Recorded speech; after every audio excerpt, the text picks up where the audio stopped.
ওই পুরো ঘটনাটাই এমন যে আপনি শুনলে গায়ের লোমই খাড়া হবে না, আপনি কেঁদেও ফেলবেন। তোমরা সবাই কোমর বেঁধে কাজে লেগে পড়ো। হুংকারের মাধ্যমে আমরা দুনিয়া পাল্টে দেব। আরে বাচ্চা, এখন তো সবে শুরু হলো। আমার এটাই মনে হচ্ছে যে রোজ রাতে বক্তৃতা দেওয়ার কারণে আমার শরীরটা খুব খারাপ হচ্ছে। আমার সম্বন্ধে তোমরা এটাই জানবে যে আমি কারোর কথাতে কখনো চলি না। আমার জীবনে যা ব্রত সেটা আমি নিজেই ঠিক করি। কোনো বিশেষ রাষ্ট্রের প্রতি আমার যেমন খুব বেশি ভালোবাসা নেই, তেমন বিদ্বেষও নেই। যেমন আমি ভারতবর্ষেরও, তেমনই আমি পুরো পৃথিবীরও। কেমন লাগছে এসব শুনে স্বামীজির সম্বন্ধে? ওনার জীবনের প্রসঙ্গগুলো জানা ছিল? ওই মানুষটার 70-80 বছর পর্যন্ত বেঁচে থাকার কথা ছিল। উনি খুব মজবুত ব্যক্তি ছিলেন, এমনই মজবুত ব্যক্তি ছিলেন, উনি 38-এই চলে গেলেন, আগেই বলেছিলেন 40 পার করবেন না। তাই এটা আমরা ভারতীয়রাই করেছি ওনার সাথে। কি করেছি শোনো।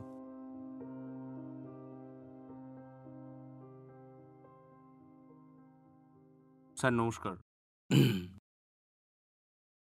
স্যার ১২ তারিখে এখন স্বামী বিবেকানন্দের জয়ন্তী আসছে। তো ছোট থেকে অনেক পড়েছি ওনার জীবনীর ব্যাপারে। সবসময় যখনই ওনাকে নিয়ে পড়েছি তখনই আমার খুব অ্যাট্রাকটিভ লেগেছে। স্যার কিছু যতদূর যতটা আমি ওনার জীবনী পড়েছি, ওনার বিষয়ে জানতে পেরেছি যে কিভাবে উনি রামকৃষ্ণকে পান। আগে আরও যা হয়। তারপর মিশন কিভাবে হয়, রামকৃষ্ণ মিশন। স্যার আপনার থেকে জানতে চাইবো যে এমন কিছু কথা স্বামী বিবেকানন্দর ব্যাপারে যা আমরা জানি না। আর যেটা জানলে আমরা শিখব।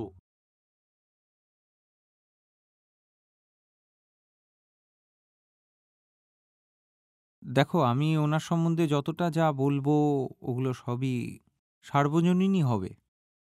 হুম? সব পাবলিক রিসোর্স থেকেই আসবে। এমনি কোনো গুপ্ত রিসোর্স নেই সেরকম কিছু। তো যদি আমরা ওনার জীবনের কোনো গুরুত্বপূর্ণ আম মহৎ কোনো বিষয় সম্বন্ধে যদি না জানি, তো ওটার মানে এটা নয় যে কোনো তথ্য আমরা পাইনি। ওটার কারণ এটা হলো যে মহাপুরুষদের জীবনের এমন কিছু প্রসঙ্গ থাকে যেগুলো খুব অসুবিধাজনক। তাই আমরা দেখতে চাই না। না হলে ওনার জীবন একটা খোলা বইয়ের মতোই ছিল। অন্ততপক্ষে সবকিছুই আ লিপিবদ্ধ করা হয়েছে, আর অনেক তথ্যের আবার তো বিস্তৃত আর বিবিধ বর্ণনা পাওয়া যায়। তো ওগুলো আপনি খোঁজ নিতে পারতেন। তো আপনার প্রশ্নে এবার আসি। ওনার জীবনের যে দিকটায় সাধারণত ওটায় অতটা নজর দেওয়া হয় না। আর এই না দেখাতেও একটা স্বার্থ আছে। যদি আমরা দেখি তাহলে আমাদের অসুবিধা হতে পারে। ওটা হলো ওনার সংঘর্ষ। ওই দিকটা আমরা দেখি না। তো যেমন আমরা সব মহাপুরুষদের সাথে করে থাকি, আমরা ওনার দিব্যতার দিকে বেশি মনোযোগ দিয়ে ফেলি। আর আমরা এমনভাবে তাকে দেখাতে চাই যেন উনি মানুষরূপে জন্মেই ছিলেন কোনো মহান কাজ করার জন্য। আর ওনার কাছে জন্ম থেকেই এমন কিছু অলৌকিক শক্তি ছিল, সিদ্ধি কিছু ছিল।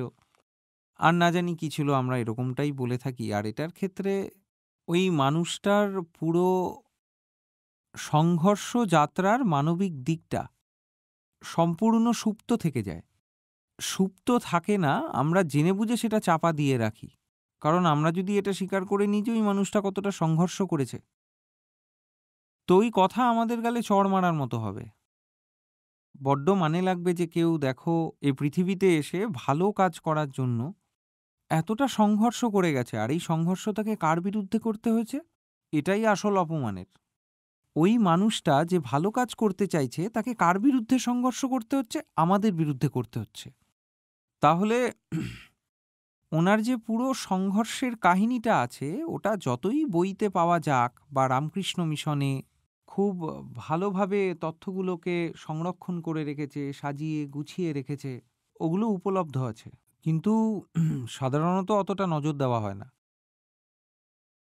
তো সামনে যুব দিবস আসছে, ওটার উপর আ স্বামীজিকে নিয়ে গোষ্ঠী হবে, সভা হবে, সংকল্প হবে।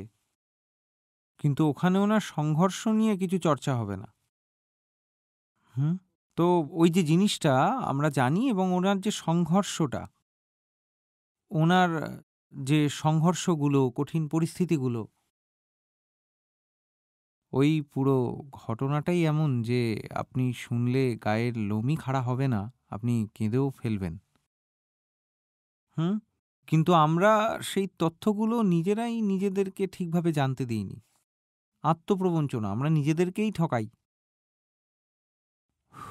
আর উনি যে কষ্টতে ভুগেছিলেন, আর যে সমস্যার সম্মুখীন হয়েছিলেন, আর যতটা উনার ভেতরে দ্বন্দ্ব ছিল, আর যতটা উনি অগুন্তি সমস্যার সম্মুখীন হয়েছিলেন, ওই কথাগুলো এমন যে যদি পাথরও শোনে তাহলে সেও গলে যাবে।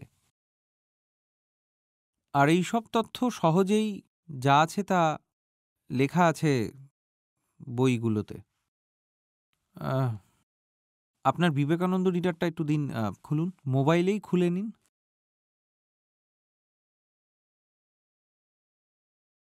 তো এটার মধ্যে জানতে চাইছিলেন তো বিবেকানন্দের বিষয়ে আপনি কি জানেন না? ওনার সম্পর্কে আপনি যা জানেন না ওই ব্যাপারে আমি কিছুটা বলার চেষ্টা করছি। তাহলে এখন এটা প্রয়োজনীয় না যে নির্দিষ্ট ক্রমে না হলেও বিষয়টা chronological অর্ডারেও হবে না। যেমনটা আমার সামনে আসবে তেমন আমি বেছে আপনাকে বলতে থাকব। আর এক্ষেত্রে ভাষাটাও এখানে দুটো হবে, হিন্দি আর ইংলিশ। যেমন আসতে থাকবে আমি বলব। আপনার এটাতে কিছুটা হলেও একটা আন্দাজ চলে আসবে।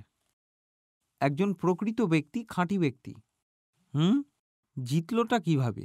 আর যখন ঠিক এমন একটা মানুষ জন্ম নেয়, সমাজের সাথে তার সম্পর্কটা কেমন হয়? আর যেই সমাজের ভালো করার জন্য সে সংঘর্ষটা করছে, ওই সমাজটাই ওই মানুষটার সামনে কত রকমের বাধা তৈরি করতে পারে। ঠিক আছে? এটা স্বামীজির চিঠি এটায়। শ্রী হরিদাস দেশাইকে উনি লিখেছিলেন। আর এটা তখনকার যখন তিনি আমেরিকায় ছিলেন। তো এটার মধ্যে কিছু কথা আছে যেটা আমি পড়ে দিচ্ছি। যখন আমেরিকায় ছিলেন তখন এই যে আমরা ভেবে থাকি, এই যে আমাদের সামনে যেটা দেখানো হয় যে উনি যে শিকাগো গেছিলেন, সালটা ছিল ১৮৯৩। পুরো ভারত যে তাকে সমর্থন করবে, দুহাত ভরে তাকে স্বাগতম জানাবে, তার পাশে থাকবে, তার পাশে দাঁড়ানোর জন্য কিন্তু কেউ ছিলেন না। স্বামীজি অনেক প্রতিকূলতার সম্মুখীন হয়েছিলেন। আর ভারতীয়রা যতভাবে ওনার সামনে সমস্যা সৃষ্টি করতে পারতেন তারা সব করেছিলেন। হুম? আর ওনার যাবতীয় যা কিছু হৃদয় বিদারক যে গল্পগুলো, ওগুলো আপনারা পড়ুন। কিছু অংশ আমি আপনাদের সামনে পড়ে শোনাচ্ছি। উনি লিখছেন যে রক্ষণশীল মানুষ ছিলেন। প্রবল বিরোধ করেছিলেন তাঁরা স্বামীজির। তাঁরা বলছিলেন এনার পোশাক পরিচ্ছদ পারম্পরিক সন্ন্যাসীদের মতো নয় কেন? আর উনি ইংরাজি বলতেন, আর ওনার খাওয়া-দাওয়া নিয়ে এনারা আপত্তি করত।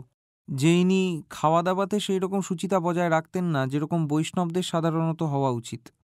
স্বামীজির বিরুদ্ধে যেসব কৌশল ব্যবহার করা হয়েছিল, তাঁকে বদনাম করার চেষ্টা করা হয়েছিল, সবকিছুই যা আমরা আজ জানতে পারি না। স্বামীজিকে এখন মহিমান্বিত করে দিয়েছে। এখন আমরা স্বামীজিকে মহাপুরুষ বলি। তো স্বামীজির বিরুদ্ধে যা সব পদক্ষেপ নেওয়া হয়েছিল, হ্যাঁ, মানে আর তাকে বদনাম করার যে চেষ্টাগুলো করা হয়েছিল আর ওনার চলার পথে যে বাধাগুলো দেওয়া হয়েছিল তা আমরা আজ জানতে পারি না। এগুলো সব ইতিহাসের পাতায় হারিয়ে গেছে। শোনো উনি কি বলছেন। স্বামীজি বলছেন ধর্মের নতুন এক ঢেউ এসেছে। তার সম্বন্ধে বলছেন ধর্মের নতুন ঢেউয়ের জন্য একটা নতুন কেন্দ্রের প্রয়োজন হয়। রক্ষণশীল মানুষরা ওনার খুব বিরোধ করেছিলেন, তাই বলছেন আপনাদের রক্ষণশীলতা এবং পুরনো নীতিগুলোকে ক্রুশবিদ্ধ করুন, তাতে কোনো লাভ হবে না। যে ট্র্যাডিশনালিস্টরা ছিলেন তারা ভাবত যে আমাদের পরম্পরা আর আমাদের সংস্কৃতিকে এই নতুন ছেলেটা এসেছে এবং ইংরাজি বলে আর নিজের খাওয়া দাওয়া ও চালচলনে কিছুটা পশ্চিমা দেখায়, এ তো আমাদের সাথে মিলছে না। সে অন্ধবিশ্বাসেরও বিরোধিতা করছে। তাই এ তো বিপজ্জনক, আর এর বয়সও কম। এমনিতে তো আমরা জানি যে আধ্যাত্মিকতা বুড়ো লোকেদের কাজ, আর হঠাৎ এই নতুন ছেলেটা চলে এসছে আর কি সব করছে। তাই বলছে যে আপনাদের রক্ষণশীলতাকে, পুরনো নীতিগুলোকে ক্রুশবিদ্ধ করুন। এসব দিয়ে কিছু হবে না। এবার আগে কি বলছেন, বলছে, দিওয়ানজি মহারাজ, যে কাজটা আমি করতে চাইছি সেই কাজের জন্য একটি সংস্থার প্রয়োজন, আর সবথেকে বেশি অর্থের প্রয়োজন, যা আপনি স্বামী বিবেকানন্দের বিষয়ে আর যদি শোনেন বা পড়েন তাহলে দেখবেন তিনি টাকার জন্য কতটা সংগ্রাম করেছেন। এগুলো কি জানার চেষ্টা করেছেন? ওনার নাম কখনো অর্থের সাথে জুড়ে রাখাই হয় না। স্বামী বিবেকানন্দ, ওনার নাম কখনো অর্থের সাথে, টাকার সাথে জুড়ে আপনার সামনে আনা হয়েছে কি? আমাদের তো মনে হয় যে ওনার যে কাজগুলো সেগুলো এমনিই হয়ে গেছে, হাওয়াতে টাকা উড়ে এসেছে, এমনি এমনি কাজগুলো হয়ে গেছিল, কেউ জিজ্ঞাসাও করে না। উনি যে এত বড় কাজ করতে বেরিয়েছিলেন, ওনার ফাইন্যান্সিং, ফান্ডিং, পয়সা, বিত্ত কোথা থেকে আসছিল? ওই কথাগুলো আমরা গোপন রেখে দিই। আর আমরা যা লুকিয়ে রেখেছি তাহার মাঝেই এক দুঃখজনক গল্প লুকিয়ে আছে। দিওয়ানজি মহারাজ, অর্থের অনেকটা প্রয়োজন। যৎসামান্য কিছু পেলেও কাজটা শুরু করতে পারবো। ভারতবর্ষে আমাকে অর্থ কে দিত? এই জন্য দিওয়ানজি মহারাজ আমি আমেরিকা চলে এসেছি। আপনার মনে আছে হয়তো যে সমস্ত অর্থ আমি সাধারণ মানুষের কাছে চাইতাম। ধনী ব্যক্তিরা আমার কথা বুঝতেই পারত না, তাই তাদের অর্থ আমি অস্বীকার করেছি।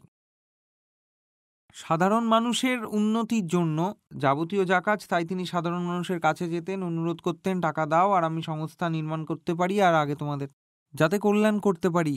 আর সাধারণ মানুষ স্বামীজিকে কোনো সাহায্য করতে পারেনি। এরপর এই দেশে, আচ্ছা এই দেশে আমেরিকার জন্য বলছেন, এখন তিনি আমেরিকায় চলে এসেছেন 1894-এ। বলছেন যে এই দেশে আমেরিকাতে সারা বছর ধরে বক্তৃতা দেওয়া সত্ত্বেও আমার কাজের জন্য, অর্থ সংগ্রহের জন্য কোনো রকম সহযোগিতা পাইনি। তিনি বলছেন যে অর্থ সংগ্রহের জন্য আমি এখানে এসেছি, কিন্তু এখানেও সেটা পাচ্ছি না। অবশ্য বলছেন আমেরিকাতেও আর্থিক মন্দা চলছিল ইত্যাদি ইত্যাদি।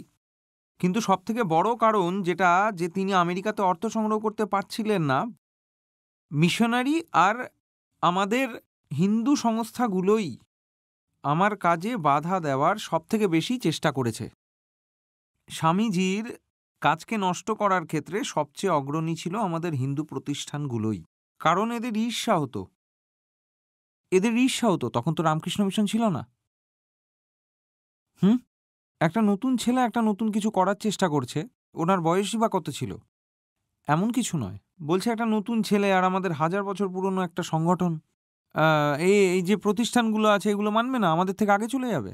তাই যত আগে থেকেই মজুত যা সব সংগঠন ছিল, পরম্পরা ছিল, আশ্রম আর মঠ ছিল, তারা স্বামীজিকে হয়রানি করার একটা সুযোগও ছাড়েনি।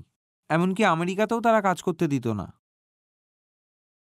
তারপর বলছেন যে এবার ভারতবাসীদের উদ্দেশ্যে বলছেন, আমার দেশবাসী আমার জন্য এইটুকুও করতে পারল না যে আমেরিকাবাসীদের বলতেই পারত যে আমি বেঈমান নই, বরং একজন প্রকৃত সন্ন্যাসী। আমেরিকাতে ভারতীয়রাই গিয়ে স্বামীজির বিরুদ্ধে অপপ্রচার করেছিল যে এ তো এমনি একজন প্রতারক ব্যক্তি হবেন। এই জন্য আমেরিকাতেও স্বামীজিকে ফান্ডিং কেউ দিত না। বলছেন আমার দেশবাসী আমার জন্য এতটুকুও করতে পারল না যে বলে দিত যে আমি হিন্দু ধর্মের প্রতিনিধিত্ব করছি। ভারতে তো স্বামীজি কোনো অনুদান পানইনি। যখন আমেরিকাতে গিয়েছিলেন সেখানেও ভারতবাসীরা এসে, যে পুরনো সংস্থাগুলো ছিল, লক্ষণশীল লোকেরা ছিলেন, পরম্পরাবাদী, তারা আমেরিকাতে এসেও স্বামীজির কাজে বাধা দেওয়ার চেষ্টা করেছিল। স্বামীজি এবার বলছেন, সাবাস আমার দেশবাসী, সাবাস, তোমরা ভারতেও আমাকে কিছু দিলে না, আর আমি এবার আমার কাজের জন্য অর্থ সংগ্রহ করতে আমেরিকাতে এসেছি, আর এখানেও আমায় অর্থ পেতে দিচ্ছ না। তিনি আরও বলছেন, দিবানজি, আমি আমার ভারতবাসীদের খুব ভালোবাসি। মানুষ আমাকে যা কিছু দিতে সক্ষম আমি তাতে লাথি মারি। সুখে দুঃখে, পর্বতে, মরুভূমিতে এবং বনে যারা আমার সঙ্গে আছে তারা আমার সঙ্গে তো থাকবেই। সত্যের কথা বলছেন এটা করে ওটা করে তোমরা আমাকে ধ্বংস করে দাও, কিন্তু যেটা আমার, ফের আবার বলছেন, আর যদি আমি সফল হতে না পারি। উনি দেখতে পাচ্ছিলেন, আর এটা 1894 সালের কথা, ওনার হাতে এখনো কিছু বছর ছিল, কিন্তু ওই সময় তিনি দেখতে পেরে গিয়েছিলেন যে ভারতবাসী যেমন ঘোর বিরোধিতা করছে তাতে তার লক্ষ্য পূরণ হবে না। বলছেন যদি আমি সফল হতে না পারি তবে ভারতে ভবিষ্যতে আমার থেকে বেশি যোগ্যতা সম্পন্ন অন্য কোনো বীর জন্ম নেবে যে আমার কাজকে সম্পূর্ণ করবে। উনি দেখতে পাচ্ছিলেন যে হয়তো ওনার জীবনকালে কাজ সম্পন্ন হবে না, তাই উনি ভবিষ্যতের প্রতি আশা রেখেছিলেন যে যদি আমার দ্বারা না হয় তবে আমার পরে অন্য কেউ আসবে যে আমার কাজ সম্পন্ন করবে। তিনি আবার স্বামী ব্রহ্মানন্দকে লিখেছেন, এটি 1895 সালের। তিনি তার আপন স্বামীজি, ওনার সাথী, তো ওনাকে তিনি বলছেন যেখানে সম্ভব একটা কেন্দ্র স্থাপন করো। ওনার কষ্টটা বুঝুন। বানাও তো দেশে একটা সেন্টার বানাও, দেশে একটা কেন্দ্র স্থাপন করো, যে এখানে আর ইংল্যান্ডে আমি নিজেকে দৃঢ়তার সঙ্গে স্থাপন করতে পেরেছি, করে ফেলেছি। আর নিউ ইয়র্কও মেতে উঠেছে। আর আসন্ন গ্রীষ্মকালে লন্ডনকেও আন্দোলিত করতে হবে। বড় বড় দিগ্গজ ভেসে যাবে। এই হুঙ্কারের স্বর শুনছেন? তো বলছেন বড় বড় দিগ্গজ ভেসে যাবে, তো কোন দিগ্গজের কথা বলছেন? এই সব যা আগে থেকে মজুত আছে, যে ধার্মিক মাঠাধিপতি ছিলেন তাদেরকেই তো চ্যালেঞ্জ করছিলেন, বলছেন এদেরকে ভাসিয়ে দেওয়াটা খুব জরুরি। তো যতদিন এরা থাকবে ততদিন ভারতীয় রাষ্ট্রের আর সনাতন ধর্মের পুনরুদ্ধার হওয়া সম্ভব নয়। বড় বড় দিগ্গজ আছে, ভেসে যাবে। তারপর নিজের সংস্থার যে সন্ন্যাসী ছিল, নিজের লোক ছিল, তাদের উদ্দেশ্যে তিনি বলছেন তোমরা কোমর বেঁধে কাজে লেগে যাও, আমরা শুধু হুঙ্কারের দ্বারাই পৃথিবীকে পাল্টে দেব। এখন তো সবে শুরু আমার বাচ্চারা। তারপর তিনি নিজের দেশের ওপর টিপ্পনী করে বলছেন আমাদের দেশে কোনো মানুষ আছে কি? ভারতের বিষয় বলছেন, আমাদের দেশে কি আদৌ কোনো মানুষ আছে? এরা সবাই তো শ্মশানে পড়ে থাকা লাশের মতন। ভারতের জন্য বলছেন যে এখানে কোনো মানুষই নেই। নিম্ন শ্রেণীর মানুষদের যদি শিক্ষা দিতে পারো তবে কিছু কাজের কাজ হবে। তোমাকে এটাই করতে হবে। ভারতে এখন শ্মশানের মতো যা অবস্থা, তোমাকে এদের শিক্ষা দিতে হবে, তবে গিয়ে ভারতের উন্নতি হবে। আর তখন ভারতে কিভাবে কাজ করতে হবে সেই জন্য সে নিজের সন্ন্যাসীদের কি সংকেত দিচ্ছেন? বলছেন বড় লোকেদের দিয়ে কাজ হবে না, ধনী লোকেদের কাছে যেও না, ওদের কাছ থেকে কোনো সহযোগিতা পাবে না। বলেছেন সব দেশে মধ্যবিত্তরাই মহান কাজ করছে, আর অর্থ সংগ্রহে কী বা দেরি হয়, শুধু মানুষ যদি সঠিক হয়। বলছে মধ্যবিত্ত লোকেদের কাছে যাও, তাদের সাথে কথা বলো, তাদের তোমার কাজ বিষয়ে জানাও, তারাই তোমায় সাহায্য করবে। নিজের দেশে প্রকৃত মানুষ কোথায়? আমাদের দেশবাসী তো বাচ্চাদের মতো ব্যবহার করে, এদের সঙ্গে বাচ্চাদের মতোই তাই ব্যবহার করতে হবে। এগুলোই স্বামীজির বক্তব্য। এবার ওনার লেখা আরও একটি চিঠি, আবার ওই হরিদাস দেশাইজিকে, 1894 সালের। তো এখানে তিনি বলছেন উদাহরণস্বরূপ আমাদেরই যে লোক আছে, আমরা এখন যেহেতু বাইরে এসে এখন কাজ করছি, তাই তারা এটাই প্রমাণ করতে ব্যস্ত যে আমরা তাদের জাতির কেউ না।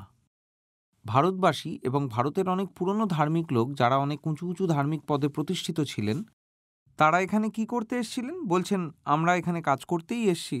আর একজন ওখানে জৈন স্বামী ছিলেন বীরচাঁদ গান্ধী, এনারা একসঙ্গে মিলে কাজ করছিলেন।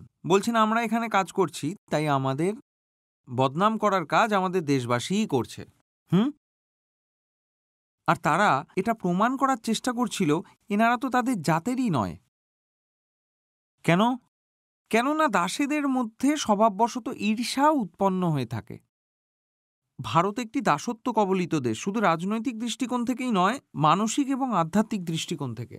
বলছেন দাসেদের মধ্যে স্বভাবতই ঈর্ষা উৎপন্ন হয়, আর এই ঈর্ষাই হলো তাদের পতনের কারণ। আর ভারতের উন্নতি কিভাবে হবে? এখানে কেউ যদি উন্নতি করতে আসে তাহলে ভারতীয়দের ঈর্ষা হয়। এখানে কেউ যদি এগিয়ে যেতে চায়, ভারতকে তুলে ধরতে চায়, ভারতবাসী তাকে টেনে নিচে নামিয়ে দেয়। আধ্যাত্মিক ধার্মিক ক্ষেত্রে কেউ যদি এগিয়ে আসে ধর্মের পরিশুদ্ধির জন্য, ধর্মকে উজ্জ্বল করার জন্য, শুদ্ধ করার জন্য, সাফ করার জন্য, তো যে পুরনো ধার্মিক লোকেরা আছে, ধার্মিক সংস্থাগুলো মজুত আছে, তারাই ঈর্ষান্বিত হয়ে নিচে নামাতে থাকবে। আর স্বামীজির সাথে এটাই হয়েছে। যদি একজন ব্যক্তি এগিয়ে যেতে চান তবে এখানে মানে বলছেন লন্ডন এবং আমেরিকার কথা। বলছেন যদি একজন মানুষ যদি এগিয়ে যেতে চায়, সবাই তাকে এখানে সাহায্য করার জন্য প্রস্তুত। কিন্তু যদি তুমি ভারতে আমাকে প্রশংসা করে একটা পংক্তিও লেখো, তাহলে পরের দিনই সবাই তোমার আমার শত্রু হয়ে যাবে। ভারতে স্বামীজির এমন অবস্থা ছিল যে ভারতের কোনো সমাচারপত্রে যদি তার প্রশংসা করে একটিও শব্দ লেখো, তবে সবাই শত্রু হয়ে যেত। যে কেন তুমি এই নতুন লোকটির কথা বলছো? যখন পারম্পরিক ধর্ম চলছে তখন তার অন্ধবিশ্বাস, কুসংস্কার ইত্যাদি জয়গান করো না। স্বামীজি তো একদম নতুন, স্পষ্ট, তার্কিক, বৈজ্ঞানিক বোধের কথা বলছিলেন, আর এতে ভারতীয়দের খুব অসুবিধা হচ্ছিল। কেন সবাই আমার বিরোধিতা করছে? কারণ এটাই তো গোলামদের স্বভাব।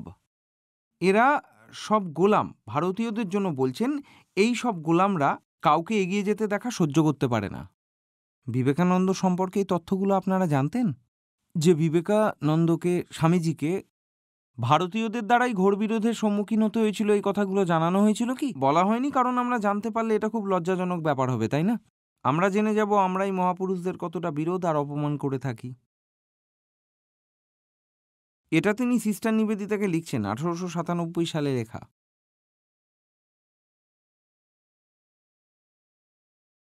তো তাকে লিখছেন যে সেই সময় ওনার শরীর খারাপ হতে শুরু করেছে, ঠিক আছে?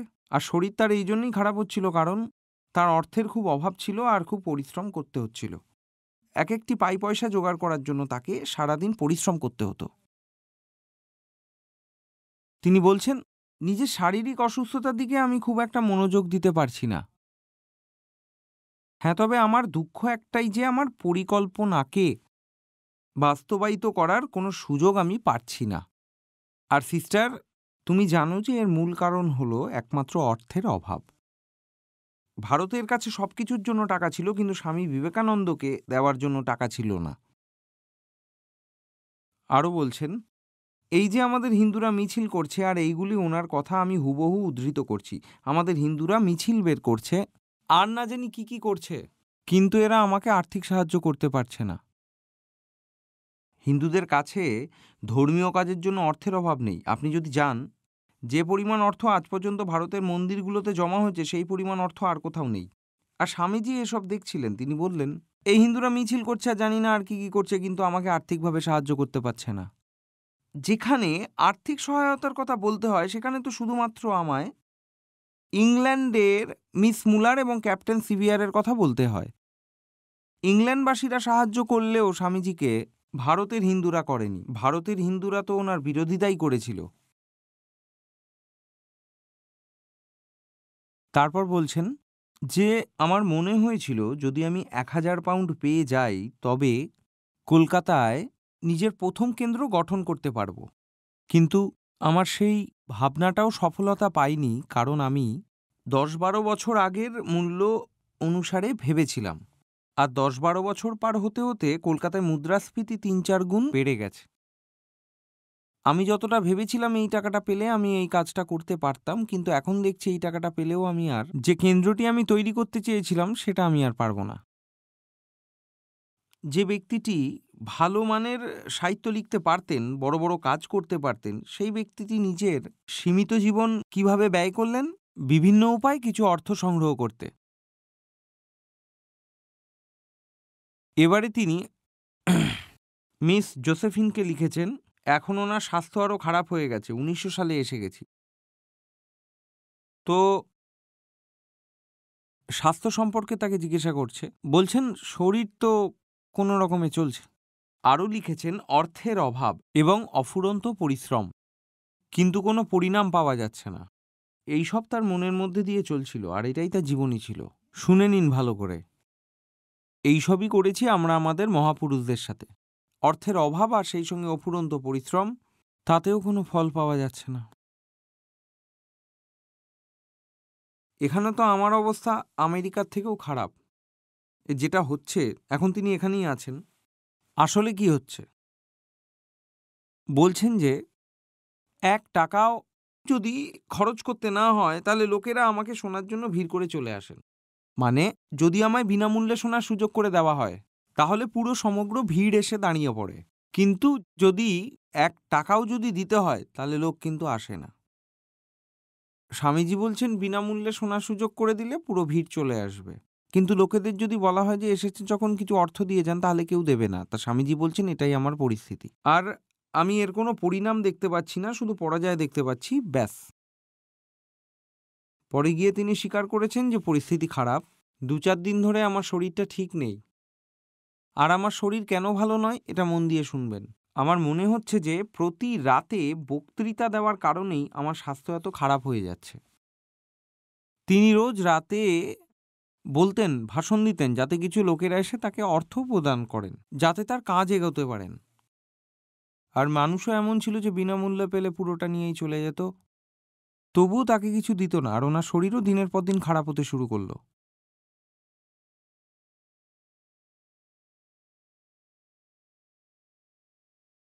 এবার 1894-তে আসি। একটু পেছনে গেলাম, একটু আগুপিছু হচ্ছে ব্যাপারটা, নিজেরা একটু পড়ে নেবেন, আমার কাছে সাজানো গোছানো নেই ব্যাপারটা।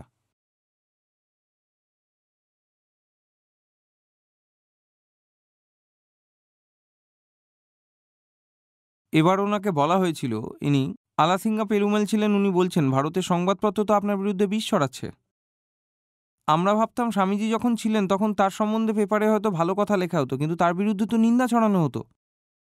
তো স্বামীজি ওনাকে বলেছিলেন, যখন ওনাকে বলা হয়েছিল যে ভারতীয়রা সংবাদপত্রে তো আপনার বিরুদ্ধে উল্টোপাল্টা বলা হচ্ছে, যে যা পারছে আপনার বিরুদ্ধে বদনাম ছড়াচ্ছে, তিনি তখন বলতে শুরু করলেন, ভারতীয় সংবাদপত্র বিষয়ে আপনি যা আমাকে বললেন তা আমি পড়েছি। ওনাদের ছিদ্রান্বেষণ স্বাভাবিক। এই ছিদ্রান্বেষণ ব্যাপারটা কি? বড় বড় জিনিসগুলোর মধ্যে কোথায় ছিদ্র আছে শুধু ওইটুকু দেখো, জিনিসটার আকারে গুরুত্ব দিচ্ছ না, শুধু ছিদ্র আছে ওটাই দেখছো, তাকেই ছিদ্রান্বেষণ বলা হয়। তাই ওনাদের ছিদ্রান্বেষণটা স্বাভাবিক। প্রত্যেক দাস জাতির মুখ্য উদ্দেশ্য হলো ঈর্ষা। ঈর্ষা আর মিলের অভাবটাই পরাধীনতা সৃষ্টি করে এবং পরাধীনতাকে স্থায়ী করে দেয়। বলছেন এদের ঈর্ষা বড় বেশি, আমি এই ঈর্ষাটাকেই দূর করতে চাইছি, উন্নতি করতে চাইছি, আর এরা আমারই নিন্দা করতে থাকে।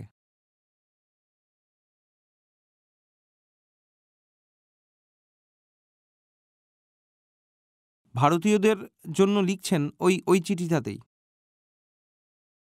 এই পরাধীন জাতির লোকগুলো ভারতীয়দের উদ্দেশ্যেই বলছেন, এদের ওপর কোনো আশা করাই উচিত নয়।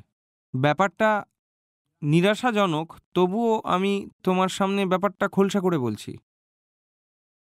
যাদের উচ্চ অভিলাষাটা মরে যায়, উন্নতির জন্য যাদের কোনো চেষ্টাটুকুই নেই, আর যারা ভালো করে তাদেরই ধর আলাদা করতে যারা তৎপর, ভারতীয়দের উদ্দেশ্যেই বলছেন। এমন মৃত জড়পিণ্ডদের ভিড়ে তুমি কিভাবে প্রাণের সঞ্চার করতে পারবে? তুমি কি ওই বৈদ্যর জায়গাটা নিতে পারবে, যে লাথি মারা বাচাল বাচ্চাটার গলায় ওষুধ ঢালতে সর্বদা প্রস্তুত থাকবে? নিজের সম্পূর্ণ প্রচেষ্টার পর বলছেন এরা তো ভারতীয়, এরা মৃত জড়পিণ্ড, এদের যদি ভালো করো, তো এই মানুষরাই তোমায় নিচে নামায় এবং উল্টে আক্রমণও করে। তুমি এদের কিভাবে ভালো করবে?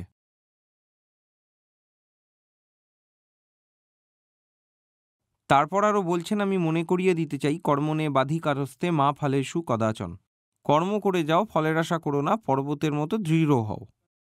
শ্রীরামকৃষ্ণের সন্তান তুমি, নিষ্কপট আর সত্যবাদী হও, বাকিটা যা হবে দেখা যাবে। আমি হয়তো তার ফল দেখার জন্য জীবিত থাকবো না, কিন্তু এখন যখন বেঁচে আছি তাহলে আমার কোনো সন্দেহ নেই যে ফল আসবেই। ভারতের একটা নববিদ্যুৎ শক্তির দরকার আছে, যা জাতীয় ধমনীতে নবীন স্ফূর্তির উৎপাদন করে। এই কাজটা ধীরে ধীরেই হচ্ছে এবং পরেও ধীরে ধীরেই হবে।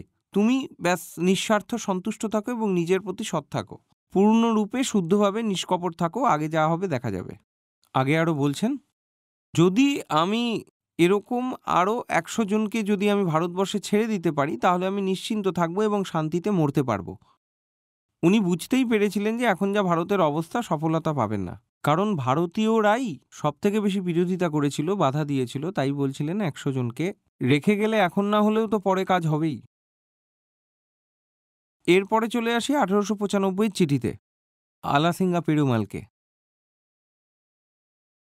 এবার যেটা হচ্ছিল যে ভারতীয় সংবাদপত্রে এই খবরটা ছড়িয়েছিল যে এই স্বামীজি ওখানে ওই আমেরিকায় গিয়ে নিরামিষ খান না এবং সিগারেট ইত্যাদির সেবন করতেন।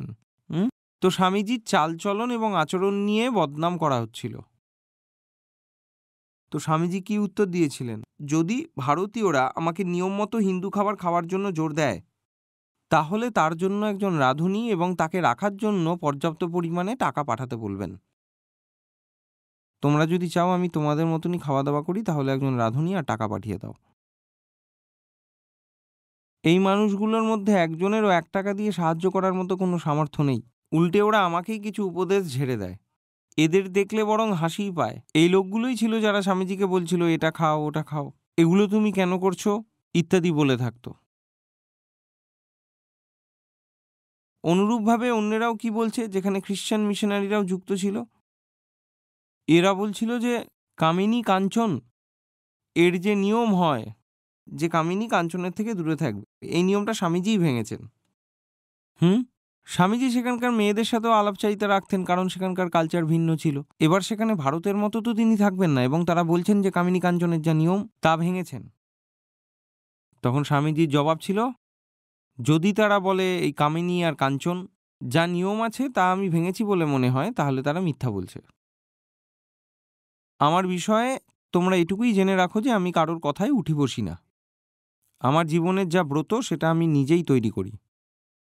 কোনো বিশেষ রাষ্ট্রের প্রতি না আমার কোনো অনুরাগ আছে, না আমার কোনো বিদ্বেষ আছে। যেমন আমি ভারতেরও, তেমন আমি সারা পৃথিবীরও। আমার পক্ষে যতটা সম্ভব ছিল তোমাদের সহায়তা করেছি। আমার পক্ষে যতটা সম্ভব ছিল তোমাদের সহায়তা করেছি। এবার নিজেরাই নিজেদের সহায়তা করো। এরকম কোন দেশটা আছে যে আমার ওপর অধিকার ফলায়? আমি কি কোনো রাষ্ট্র, নেশন এর দ্বারা কেনা দাস নাকি? ইংরাজিতে তাই আছে, am I a slave two a particular nation? যে আপনি বলছেন যে ভারতবাসী আর আমেরিকায় গিয়ে এরকম আচরণ কেন করছেন? তখন তিনি বলছেন, আমার যা ইচ্ছা তাই আমি করব, তোমার কথা শুনে থোড়ি আমি চলব। আর আগে বলছেন, অবিশ্বাসী নাস্তিকেরা সব মূর্খের মতো কথা বলা বন্ধ করে দাও।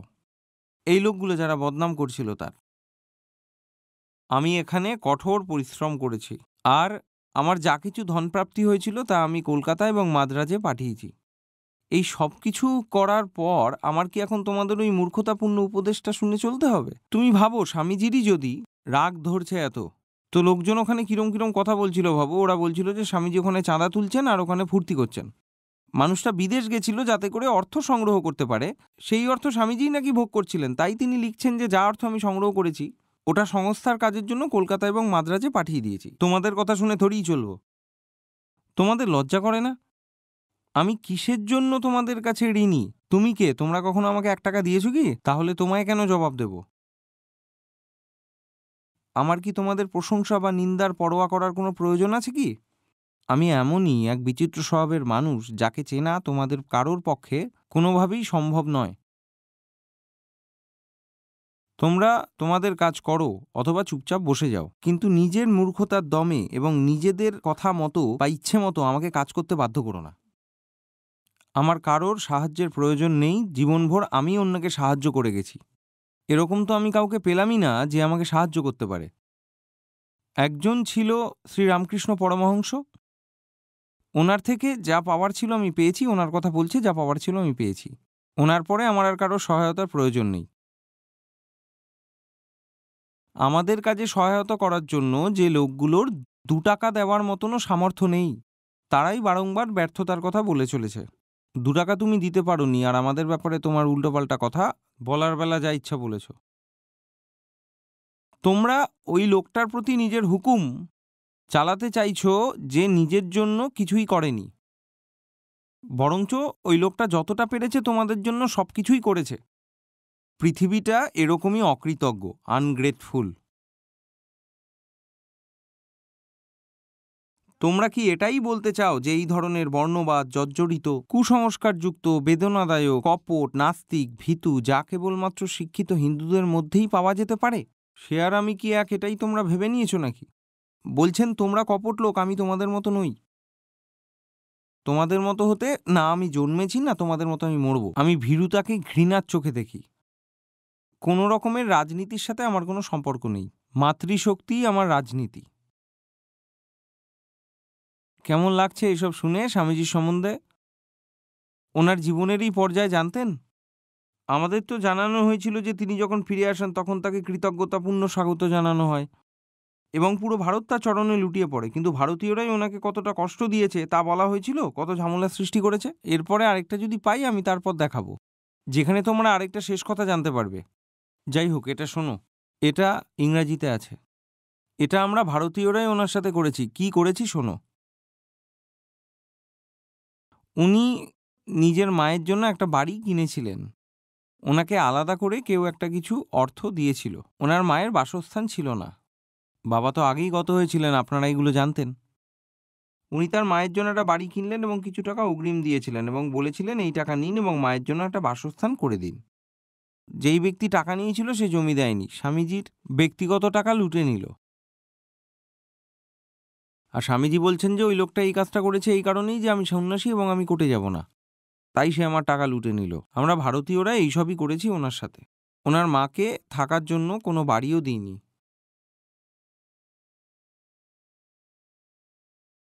পড়েই দিচ্ছি।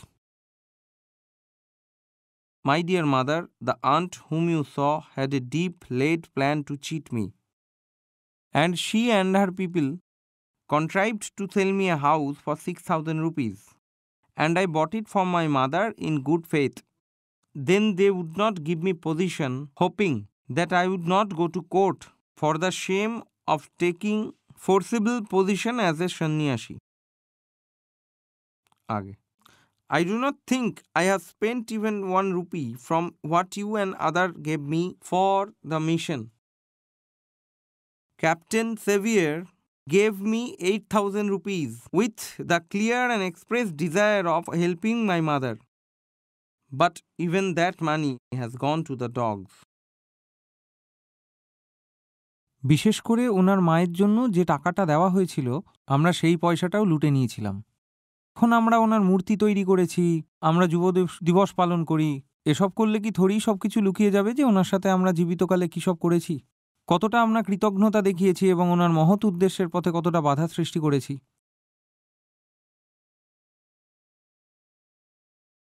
2 মিনিট দিন, আরও খুঁজছি, আরও পাবো হয়তো। ওনার যে অন্তিম পত্র ছিল ওখানে উনি সেই গীতার শ্লোকটাই উদ্ধৃত করেছেন, যেটা আমার খুব পছন্দের। বলছেন যে আমি অনেক কিছুই লিখতে চাইছি কিন্তু শরীর খুব দুর্বল, তাই লিখতে পারবো না। শুধু এটুকুই লিখছি, গীতার 4th অধ্যায় 11 নম্বর শ্লোক, যে আমার যেমনভাবে, ঠিক যেভাবে পুজো করে আমি তাকে সেভাবে দেখা দিই। যে যেমনভাবে আমাকে ডাকে আমি তার সামনে সেভাবেই আসি। তারপরে his health deteriorated because of extensive work and travel, and he had to do that just to raise funds for the mission.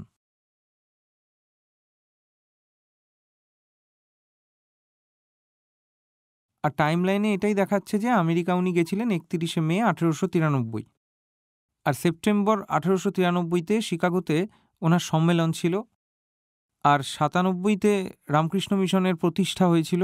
ব্যাস 5 বছরের মধ্যেই পঞ্চত্ব প্রাপ্ত হলেন। আমাদের ওনার মৃত্যুর সম্পর্কে এই ধারণাই জনমুখে প্রচারিত হয়েছিল যে তিনি সমাধি নিয়েছিলেন, কিন্তু আমরা কখনোই সাহসের সাথে এটা স্বীকার করতে পারি না যে অধিক দায়িত্ব পালনের ফলে, দিনরাত খাটাখাটনির জন্য, অর্থাভাবের সাথে লড়াই করার ফলে তার মৃত্যু ঘটেছে। আমরা এটা কখনোই স্বীকার করতে চাই না। যখন কিনা ওনার কথাগুলো এই চিঠির মধ্যে স্পষ্ট করে পরিষ্কার করে উঠে এসেছে, কিন্তু আমরা কখনো স্বীকার করি না। স্বীকার করলে তো আবার পাপ হয়ে যাবে না, আমাদের মেনে নিতে হবে, যেই কলঙ্ক আমাদেরই মাথায় লেগে আছে। শেষের দিকে উনি বুঝতে পারছিলেন যে ওনার শরীরটা খারাপ হয়ে যাচ্ছিল, তাই তিনি একটা ম্যাগাজিন বার করতে চেয়েছিলেন। সেই ম্যাগাজিনটাও বেরোচ্ছিল না। তো সেটার জন্য যে অনেকগুলো কথা যেটা তিনি বলেছেন, নিজের লোকেদের উনি এইটা, ওখানে শেষ কথা, যদি কিছুই না করতে পারো then sell off everything and return the proceeds to the donor. যতগুলো ডোনারের থেকে টাকা এসেছিল তাহলে তাদের টাকা ফিরিয়ে দাও, যদি তুমি সেগুলো মিশনের জন্য করতে না পারো। I get no news at all from the mutt. What is Sharad doing? I want to see work done. Before dying, I want to see that what I have established as a result of my lifelong struggle is put in a more or less running condition. এভাবেই একজন যোদ্ধা বেঁচে থাকে। আমরা তো ভাবি, যেমন ওনার একটা সেই চিত্র ছিল না যে যোগা অবস্থায় বসেছিলেন, ধ্যানস্থ অবস্থায়, ওটা ধ্যানস্থ নয়, সংঘর্ষরত বলা হয়। আর দিনরাত পরিশ্রম করতে হয়, তবে গিয়ে কিছু পরিবর্তন আসে, ক্রান্তি আসে। আবার লিখেছেন, anyway pay special attention to the magazine, mentally take it as though I were not, act independently on this basis. ম্যাগাজিনের জন্য বলছেন এমনভাবে চালাও যেন আমি নেই, আমি চলে গেলেও ম্যাগাজিন যেন সর্বদা ছাপতে থাকে। মানুষেরা বলল যে ম্যাগাজিন বেরোবে সেটাতে অনেক আধ্যাত্মিক কথা থাকবে, লোকজন তো এগুলো পড়বে না। তখন উনি বললেন, না না, আমি জানি লোক কি পড়বে, আধ্যাত্মিক কথা ওরা পড়বে না জানি আমি, তাহলে এক কাজ করো, আমার যাত্রায় যা সব রোমাঞ্চক কাহিনী বা অনুভবগুলো আছে, যেগুলো মনোরঞ্জনের মতো, সেগুলো সব ছাপো। লিখছেন, Sharad writes that the magazine is not going well. Let them publish the account of my troubles and thoroughly advertise it beforehand. মানুষদের যা কিছু দেওয়া যায় তাই দিতে হবে। তোমরা মানুষকে জানাও, প্রচার করো, অ্যাডভার্টাইজ করো, বিজ্ঞাপন দাও যে ম্যাগাজিনে একটা রোমাঞ্চকর কাহিনী আসবে, তোমরা ম্যাগাজিন কেনো, ম্যাগাজিন কেনো। Only then will subscribers come rushing in. Subscriber মারামারি করবে, আসবে না লোকজন যতক্ষণ না তারা মনোরঞ্জনের জন্য কিছু খুঁজে না পাবে। Do people like a magazine if 3/4 of it are filled with pious stuff? Pious মানে শুদ্ধ, ধার্মিক, পবিত্র। বলছেন যদি ম্যাগাজিনে 3-4 পাতায় যদি তুমি শুদ্ধ, ধার্মিক, পবিত্র কথায় লিখতে থাকো, তাহলে ম্যাগাজিন কখনোই বিক্রি হবে না। ম্যাগাজিন বিকোতে হলে তাহলে কিছু মনোরঞ্জক জিনিস দাও। এতে কোন বিষয় জানতে পারি আমরা? এতে ওই ম্যাগাজিনের পাঠক, গ্রাহক এবং সাবস্ক্রাইবারের সম্বন্ধে আমরা জানতে পারি। যে বিবেকানন্দের মতো মানুষকেও সেই ম্যাগাজিনকে বিক্রি করার জন্য বাধ্য করেছে অন্য কথা লিখতে। যদি এতে 3-4 পাতা আধ্যাত্মিক কথা থাকে তাহলে কেউ পড়বে না। এইটা এরকমভাবেই কাজটা করতে হয়, যেটা আপনারা জানেন না। আপনারা তো শুধু কথা বলে যান। যে স্বামীজির বিষয়ে এটা না জেনেই যে উনি কতটা উনি লড়াই করেছেন আর কতটা উনি আঘাত পেয়েছেন।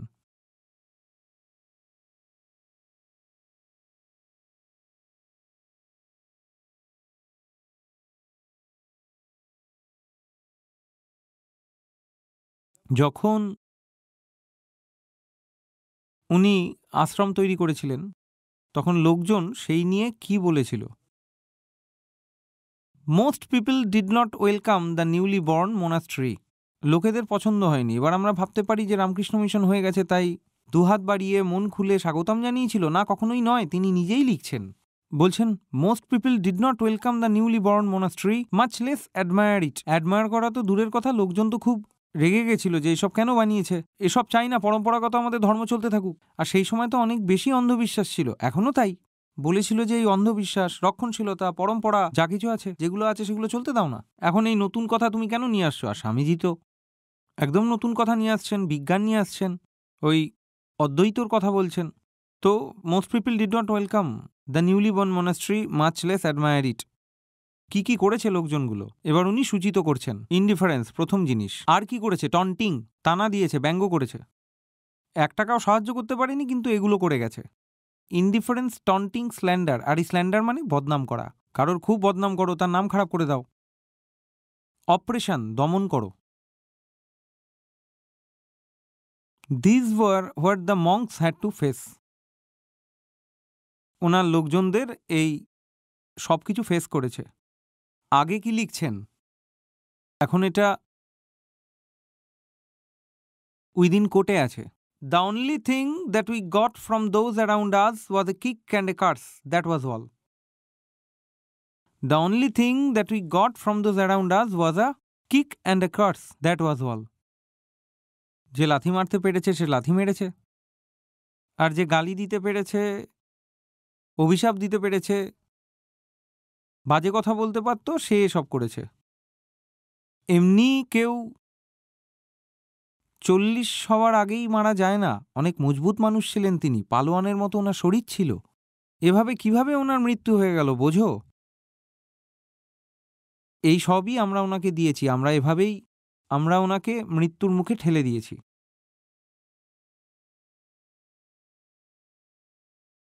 The only thing that we got from those around us was a kick and a curse.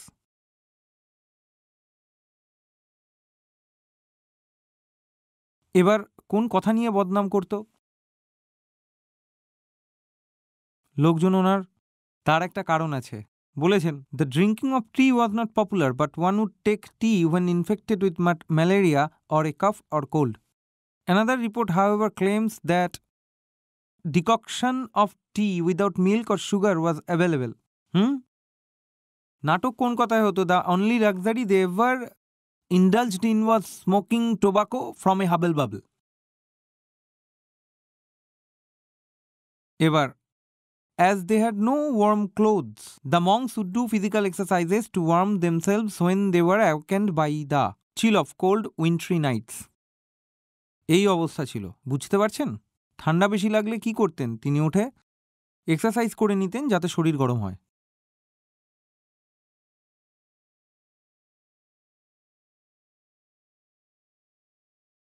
আগে লিখছেন, owing to wants of funds I would sometimes fight for abolishing the mutt altogether. অর্থের অভাবে আমি ভেবেছিলাম এই মঠটাই পুরোটা বন্ধ করে দিই, কারণ যদি অর্থ না থাকে তাহলে কিভাবে কাজ করব।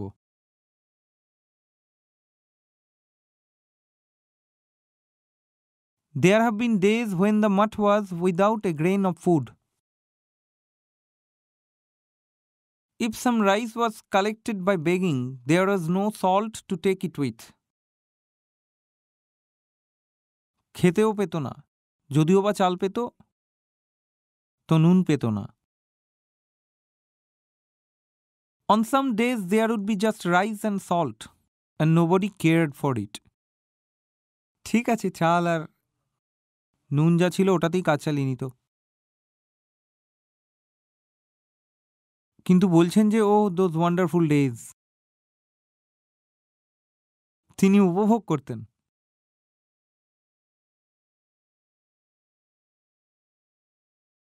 Oh, those wonderful days, it is a tremendous truth that if there be real worth in you, the more are circumstances against you, the more will that inner power manifest itself. যতটা প্রতিকূল স্থিতি হবে ততটাই আপনার মনের বল প্রকট হবে।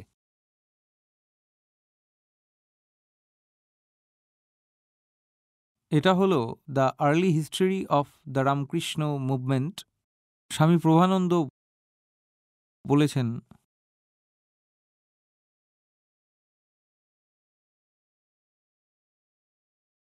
আরও অনেক আছে, এর মধ্যে আর কত পড়ব, সবই এক, সংঘর্ষ সংঘর্ষ সংঘর্ষ। আর লোকজনের দ্বারা, ভারতীয়দের দ্বারা, হিন্দুদের দ্বারাই প্রচণ্ড বিরোধ।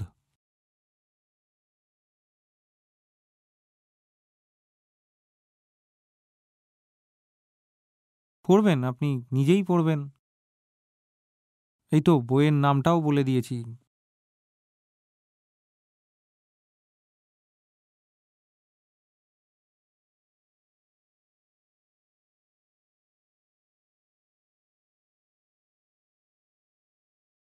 এই বিষয়ে কিছু জিজ্ঞাস্য থাকলে বলো। প্রণাম। আগে হ্যাঁ, আচার্যজি আপনি যেইভাবে এখন স্বামী বিবেকানন্দের ব্যাপারে বললেন, ওনার সংঘর্ষের ব্যাপারে বললেন, যখন উনি জীবিত ছিলেন তখন ওনাকে কেউ মানত না আর কেউ ফলোও করতো না ওনাকে। যেমনটা দেখা যায় যে ওনার মৃত্যুর পরেই আমরা বেশি মানি। তো এমনটা কেন হয় আচার্যজি যে কোনো মহাপুরুষ থাকে, লোক বেঁচে থাকাকালীন তাকে বোঝে না, তার মৃত্যুর পরে তার ফলোয়ার্স বেশি বেড়ে যায়? যেকোনো মহাপুরুষের যেমন সত্যি বলিদানই চায় এবং তার মৃত্যুর পরেই তার বলা কথা বুঝতে পারি আমরা। ভাই দেখো, ওই মানুষটা যখন মরে যাবে এর পরে তো সে এসে আপনাকে না কোনো উপদেশ দেবে, না নির্দেশ, নাই বা আদেশ, ঠিক? তো এটাই সুবিধা, এটাই সুরক্ষা। ও যদি বেঁচে থাকে ওই সময় আপনি বলে দিলেন যে উনি মহান। ধরুন আমি এখানে বসে আছি, গুলশান এখানে বসে আছে, এখন সে বেঁচে আছে আর আমি বলছি গুলশান মহান। এখন যদি আমি মেনে নিই গুলশান মহান, তা এখন গুলশান যা বলছে তা আমায় মানতে হবে, কিন্তু সেটা তো একটা সমস্যা, তাই না? গুলশান আমাকে ভেঙে ফেলবে। গুলশানের জন্মই হয়েছে ভাঙার জন্য। ভেঙে ফেলার অর্থ এটাই হয়, নীতি নীতি, ভেঙে ফেলবে, শেষ করে দেবে, চুরমার করে দেবে। তো যতক্ষণ সে বেঁচে আছে সে কিন্তু ভয়ানক। এখন যদি আমি ওকে মহান মেনে নিই তাহলে সে কিন্তু ভেঙে দেবে। তো যতক্ষণ সে বেঁচে আছে তার বিরোধ করো, একে বাঁচতে দিও না, যেভাবে হোক একে মেরে ফেলো। তারপর যখনই মারা যাবে তাহলে তার থেকে তো আর কোনো বিপদ নেই, সে মারা গেছে। তো এবার বলে দাও গুলশান মহান।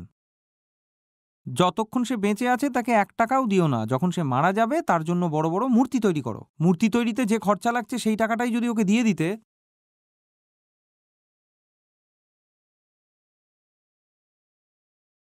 ওটাতেও যেটা আমি পড়ছিলাম এক্ষুনি যে স্বামীজি 1 টাকার জন্য হয়রান হচ্ছিল, আর সেই সময়েও কিন্তু ভারতে বড় বড় মন্দির ছিল এবং আরও তৈরি হচ্ছিল, আর তাতে কোটি টাকা তখনও জমা ছিল এবং সব হিন্দু গিয়ে ওখানে দান ধ্যানও করছিল। আর অন্য ধার্মিক কার্যকলাপেও টাকা দিচ্ছিল, কিন্তু স্বামীজিকে না।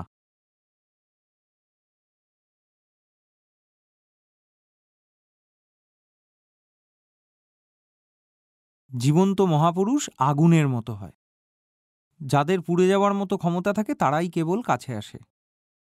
যখন আগুন নিভে যায়, ছাই পড়ে থাকে, তখন তো যে কেউ ওখানে এসে বলতে পারে মহান মহান গুলশান মহান। এবার কি হবে? এখন তো কোনো বিপদ নেই না। এখন ছাই থরিয়ে উঠে বলবে যে এই বেঈমান, জীবন ঠিক কর আগে, আমাকে মহান বলিস না, নিজের জীবন ঠিক কর আগে বেঈমান।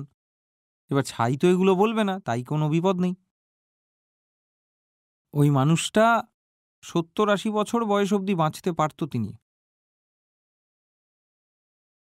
রামকৃষ্ণ পরমহংস ওনার চয়ন অনেক দেখে শুনে করেছিলেন, আর ওনার মধ্যে আরও একটা কথা ছিল যে এই মানুষটাই আমার বার্তাবাহক হবে এবং এই মানুষটার মেরুদণ্ড সোজা। উনি খুব শক্তপোক্ত ছিলেন। এমন শক্তপোক্ত মানুষ ৩৮ বছর বয়সে চলে গেলেন। আগেই বলেছিলেন ৪০ পেরোতে পারবেন না। তো তিনি নিজেই অনুমান করতে পেরেছিলেন যে আমি আর বেশি বাঁচব না।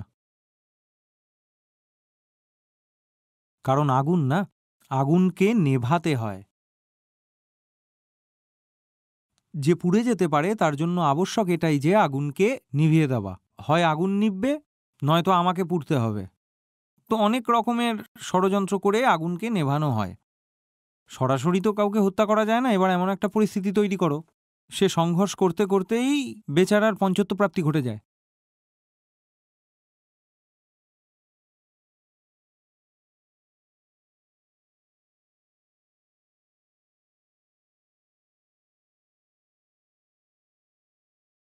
আজকে কি আপনি সেই মানুষগুলোর কাছে যাবেন যারা সেই সময় স্বামীজির বদনাম করেছিল? তারা তো পালিয়ে গেছে। সেই সময় তাদের যতটা ক্ষতি করার ছিল করে দিয়েছে। এবার তো তারা গা ঢাকা দিয়ে আছে না। তাদের তো আর নাম খুঁজে বের করতে পারবো না যে কোন বইয়ের কোন পাতায় কোন কোন লোকগুলো কোন পত্রিকায় কীরকম কিভাবে স্বামীজিকে বাধা দিয়েছেন, বিরোধ করেছেন, নিন্দা করেছেন, অপমান করেছেন। ওই লোকগুলো তো নিজের দুষ্প্রচার করে সাধু হয়ে গেল। আচার্যজি, এখানে বিশ্বাস নিয়েও কিছু কথা ছিল যে যে এই মহাপুরুষদের মৃত্যুর পরেই তাদের ওপরে ভরসা হয়েছে। ভরসা মানে আপনি কি বোঝাতে চাইছেন? এখন আর সে সেরকম বিপজ্জনক নেই, সেটাই এখন ভরসা। ভরসা তো হলো, কিন্তু এই ভরসাটাকে একটু বুঝুন যে ভরসা তো এলো, কিন্তু সেই ভরসাটা কি? যে আর কোনো বিপদ নেই, এটাই এখন ভরসা। যেহেতু সে কিছু করতে পারবে না, তাই তাকে মহান বানিয়ে দাও। আরে মহান যদি মানতেই হয় তাহলে সে বেঁচে থাকাকালীনই করো না। আর তো সে ব্যক্তিগত মহানতা তো চায়নি। উনি চাইছিলেন যে ভাই আমি মঠ বানাতে চাইতেন, রামকৃষ্ণ মিশন বানাতে চাইতেন। উনি ব্যক্তিগতভাবে কিছু চাননি না।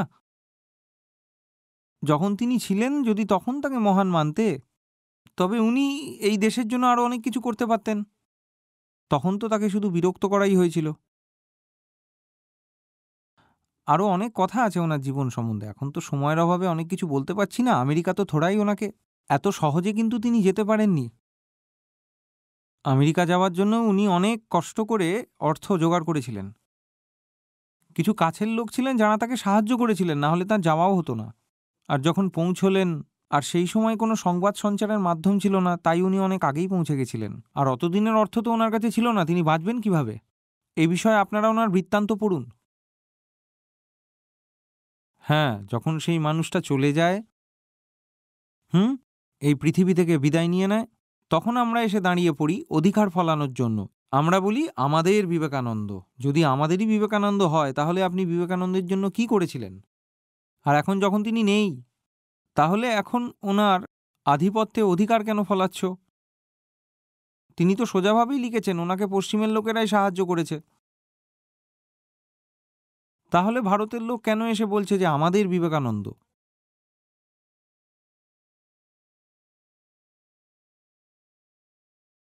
আর এটা তো ভারতের কথা নয়, সাধারণ মানুষ তো ভিড়েরই একটা অংশ। সাধারণ মানুষ ওনার বিরোধিতা করেনি। বিরোধিতাটা কে করেছিল? এই যে আগে থেকে মজুদ ধর্মের লোকগুলো যারা। কারণ বিবেকানন্দ এসেছিলেন ধর্মকে একটা নতুন চমক দেওয়ার জন্য। বৈদিক ধর্মকে ওনার তার পুরনো পরিচয় ফিরিয়ে আনার জন্য। তো এই যারা মাঝখানে এই সব 4G অন্ধবিশ্বাসী রক্ষণশীল পরম্পরাবাদী মানুষগুলো জন্ম হয়েছিল, তাদের বিপদ হয়ে গেল। বদনাম করছিল, স্ল্যান্ডার ক্যাম্পেইন করছিলাম, আর সাধারণ মানুষের তো এগুলোর কোনো খবরই থাকতো না। ওরা ভাবতো যে যা হচ্ছে তা হচ্ছে, তাতে আমাদের কি, যা পেপারে ছেপেছে সেটা মেনে নাও।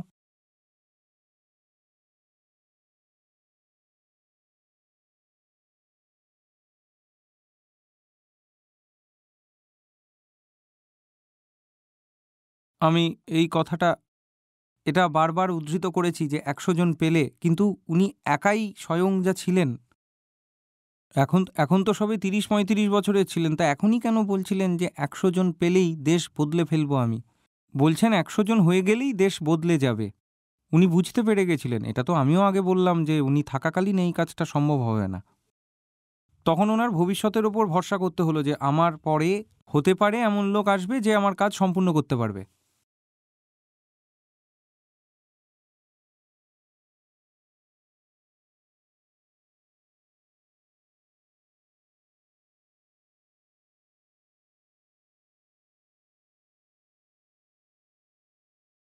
প্রণাম আচার্যজি। আচার্যজি, দ্বিধাবোধ করছি একটু প্রশ্ন করতে, কিন্তু তাও জিজ্ঞাসা করছি। যদিও আপনি ফার্স্ট পার্টের অ্যান্সার দিয়ে দিয়েছেন, কিন্তু দ্বিতীয় ভাগ আছে যেখানে স্বামীজিকে সবাই উপেক্ষা করত, ওনার কথা কেউ শুনত না, যে কেউ ওনার সহায়তা করেনি।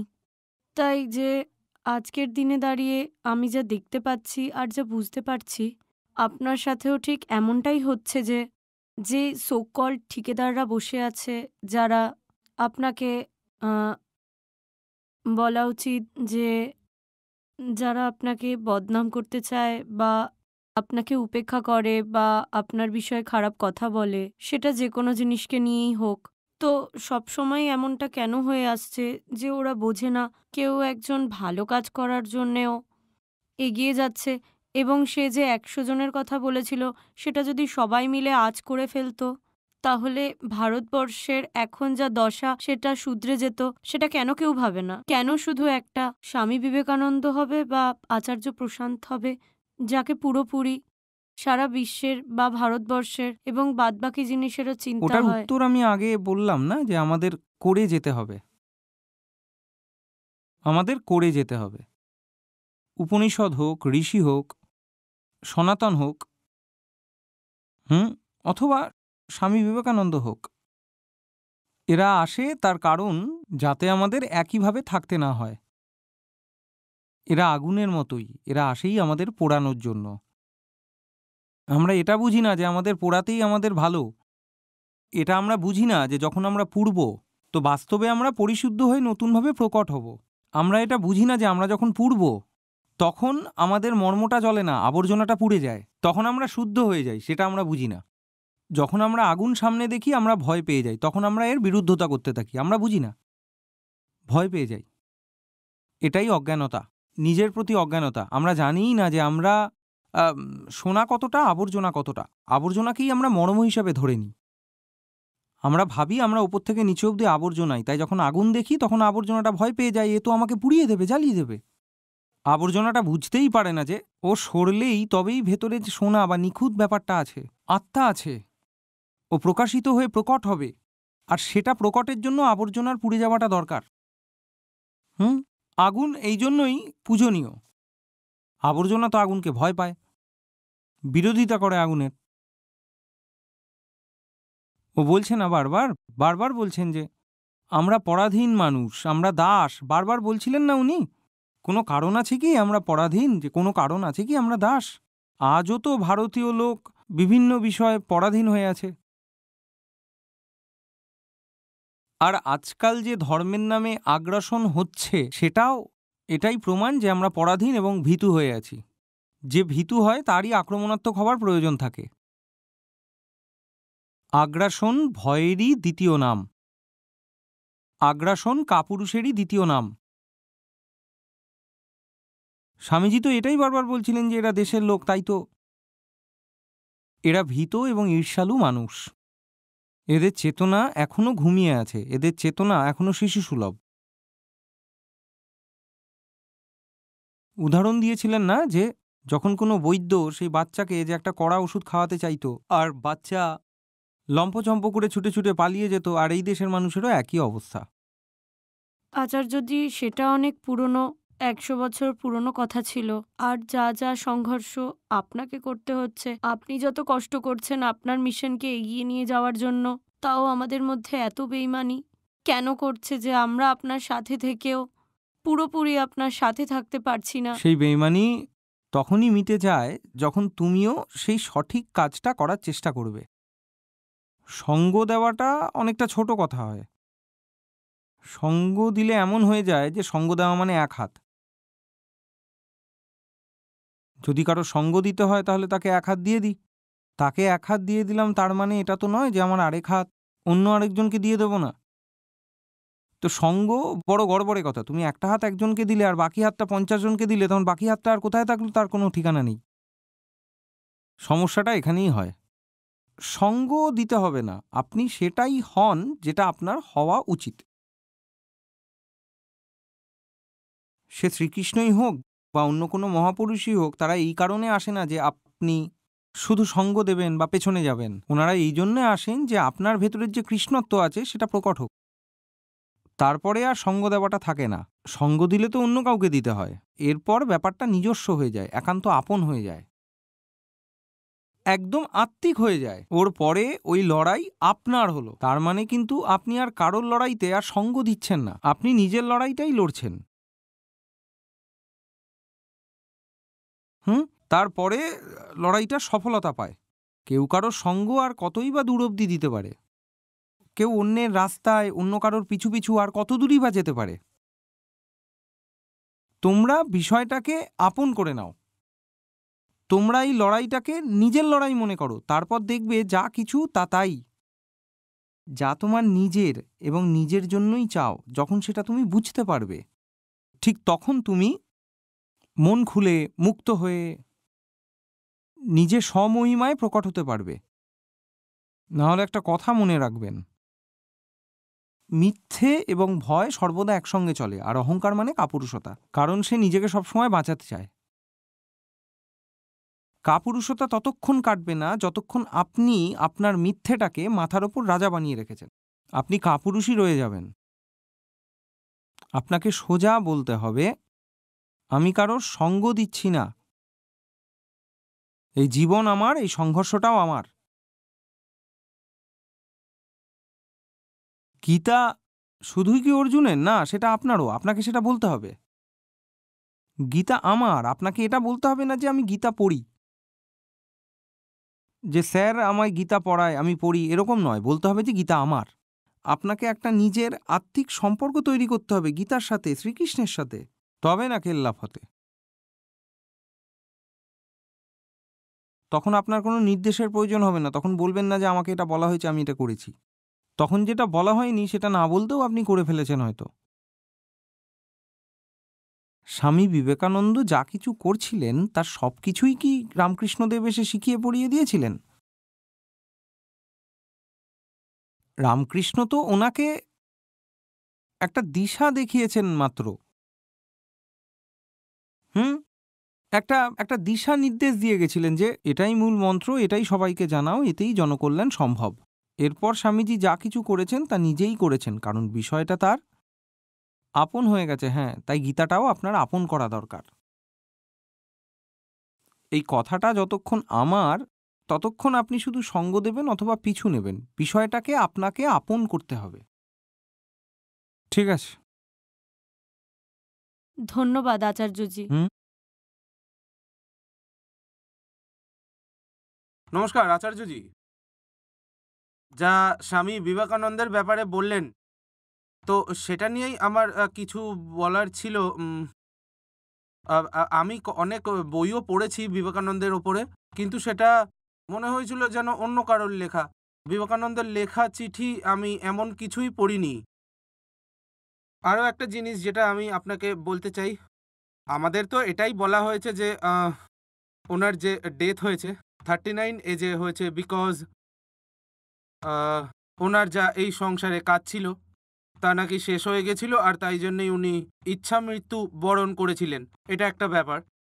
আর দ্বিতীয়টা হলো যখন ওনার জন্ম হয়েছিল, রামকৃষ্ণদেব নাকি কোনো খসে পড়া তারা দেখেছিলেন আর বুঝতে পেরেছিলেন কেউ একজন চলে এসছে। এই দুনিয়াতে এসছে যে কিছু কিছু অলৌকিক করবে।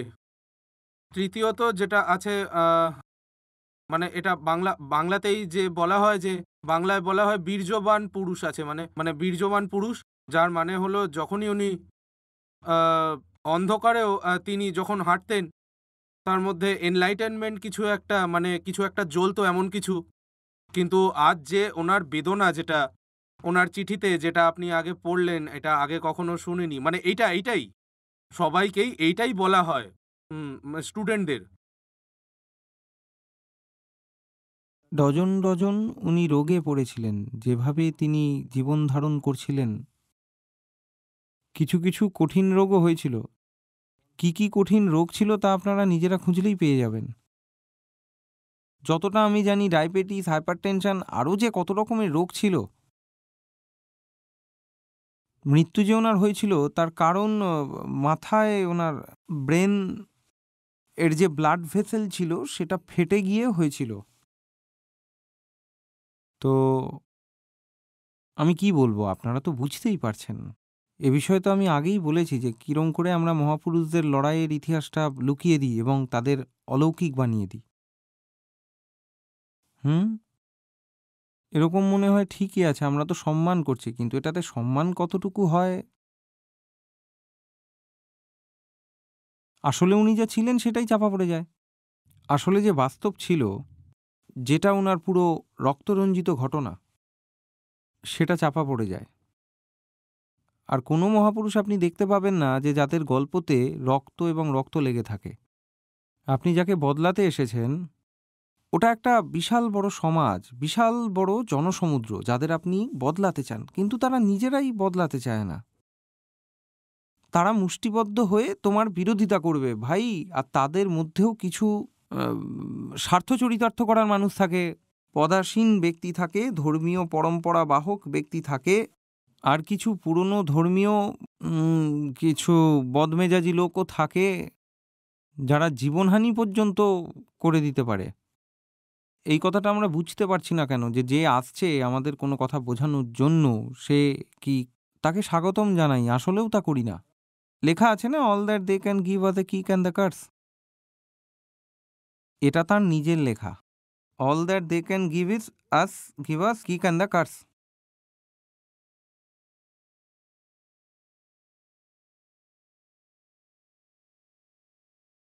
আর শরীর তার কবে থেকেই খারাপ হয়েছিল, মৃত্যুর কত বছর আগে থেকে তার শরীর ভাঙতে শুরু করেছিল।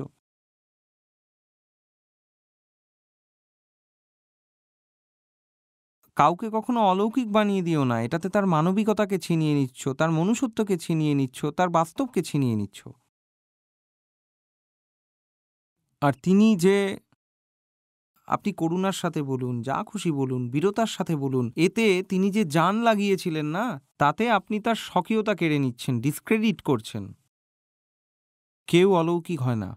সবাই এই পৃথিবীতে এই মাটি থেকেই জন্ম নেয়, একজন মানুষের গর্ভ থেকেই জন্ম নেয়। তোমার আমার চিহ্নিতকরণেরই ব্যাপার থাকে যে তোমার আমার জীবনকে আমরা কিভাবে চালিত করব। কেউ সঠিক নির্বাচন করে, কেউ ভয় পেয়ে নির্বাচন করতে পারে না, এইটুকুনিই তফাৎ থাকে, ব্যাস। কোনো চাঁদ তারা খসে পড়ে না।